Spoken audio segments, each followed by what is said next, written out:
മാതാപിതാക്കളോട് സ്നേഹമുള്ള എത്ര മക്കളാവുള്ളത്. ഉമ്മാനെ ചീത്ത വിളിക്കുന്ന മക്കളുണ്ടല്ലോ, ഉമ്മാനെ തെല്ലുന്ന മക്കളുണ്ടല്ലോ, കളവീനി മിണ്ടരുതെന്ന് പറയുന്ന മക്കളുണ്ടല്ലോ, സ്വന്തം ഉമ്മാനെ ഭീഷണിപ്പെടുത്തുന്ന മക്കളുണ്ടല്ലോ, സ്വന്തം ഉമ്മയോടും ബാപ്പയോടും നിസാര കാര്യത്തിന്റെ പേരിൽ പിണങ്ങി നടക്കുന്ന ചെറുപ്പക്കാരാ,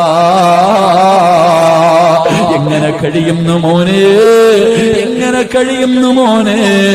നിന്നെ ഗർഭം ചുമന്ന, നിന്നെ മരണവേദനയുടെ വേദനയും നൊന്ത് പ്രസവിച്ച ഉമ്മാനെ വേദനിപ്പിക്കാ, സ്വന്തം ഉമ്മയോട് പിണങ്ങിയിട്ട് ഒരു രാത്രി ഉറങ്ങാൻ എങ്ങനെ കഴിയുന്നടാ? എന്റെ പ്രിയപ്പെട്ട ചെറുപ്പക്കാരാ, വേണ്ട മോനെ, ഉമ്മാന്റെ മനസ്സ് വേദനിപ്പിക്കല്ലേ.